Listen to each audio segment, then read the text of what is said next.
Imagine it's the middle of the day in 1999, and you walk outside your house, birds chirping, and you feel it's going to be a great day, even though half the day's already passed. And then you look over, and your car that was parked last night is no longer there. As a matter of fact, nothing is there. You can't track it. You don't know where it went. You don't even know what happened. It's just gone. That had to be the life of some random civilian in Morio in part 4, or even before part 4, whenever Kira needs to make a getaway. Maybe he was stealing someone's car near Morio. Which also brings me to my video point. Living as a civilian in JoJo's Bizarre Adventures is rough. It's so unbelievably rough to do that I wouldn't wish it on my worst enemy. Like, for example, imagine being a civilian. Well, technically not a civilian, a prisoner during part 6. And the survivor stand just hits you and everyone around you. Now you are now in a forceful fight to the death. You are now in a forceful fight to the death for nothing. You didn't even do anything. You weren't even feeling like this before the sand hit you, but it did. Or you're in part 5, right? And while Giorno and Bruno were fighting, you're one of the helpless civilians that Bruno jumped into.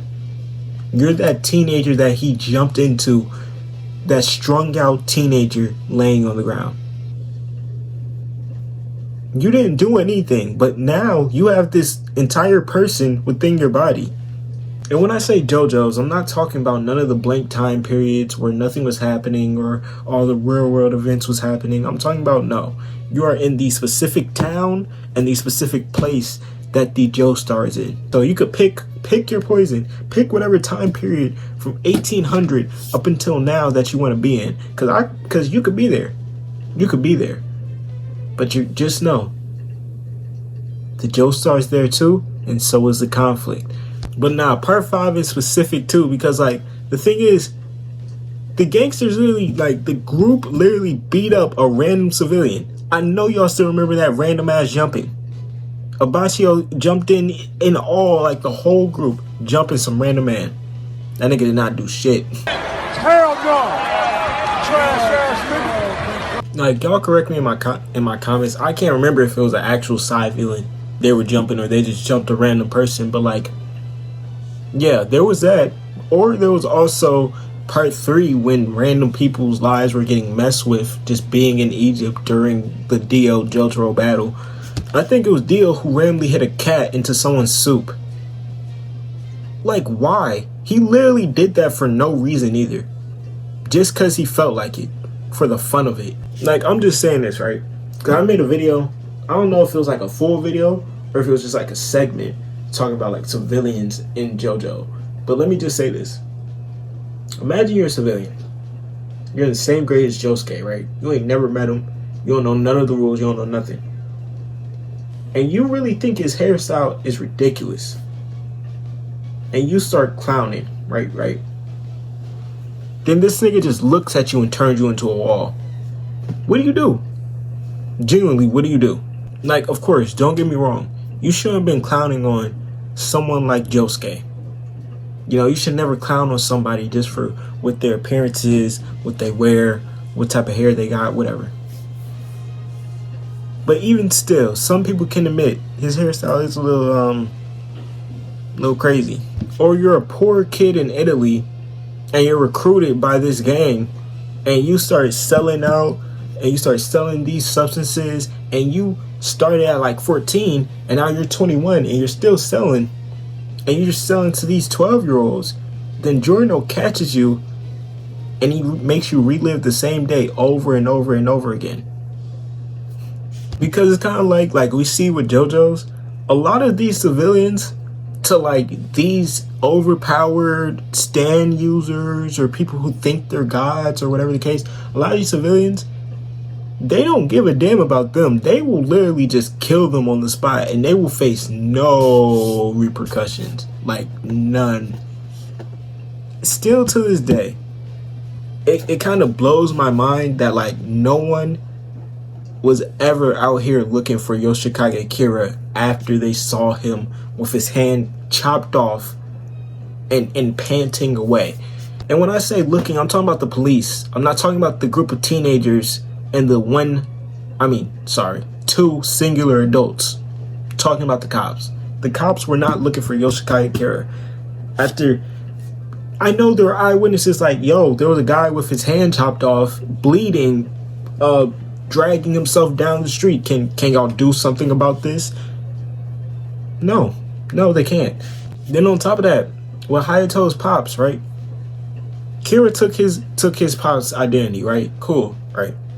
What about the body that was literally just laying in the salon where there was another body laying there too? So you're telling me when the police came and checked, they just saw that as an unmarked body?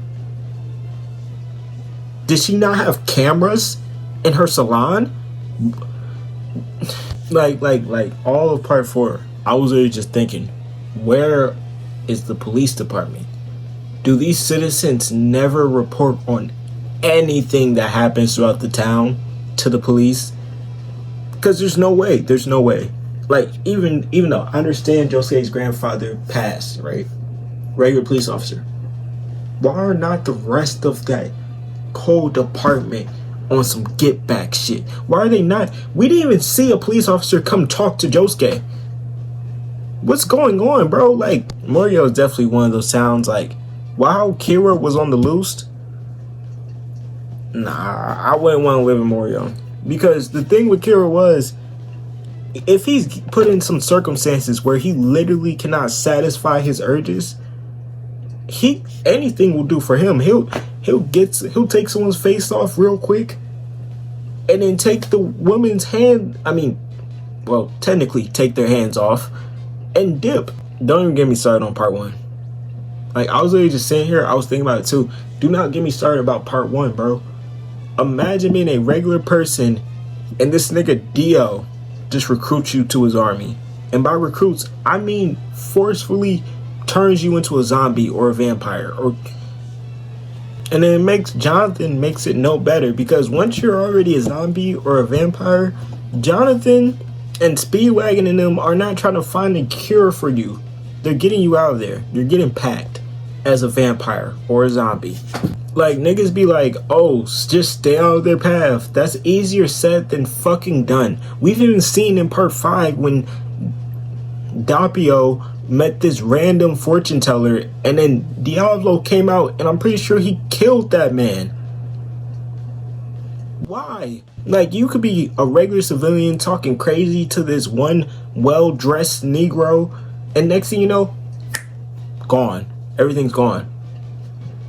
What did I do? Like, even part 2, the chance of you getting caught in one of the dumb events that happened locally, like when Joseph Joestar pulled out a Tommy fucking gun, is bound to happen. Or at least there's a good chance of it happening and you being there witnessing it. Just hope you don't get hit by a stray bullet. But really, that's all I got for y'all today. If y'all enjoyed the video, make sure you like, comment, and subscribe. We already got to the road to 2K. So now we're on the road to 5K. And until next time, peace.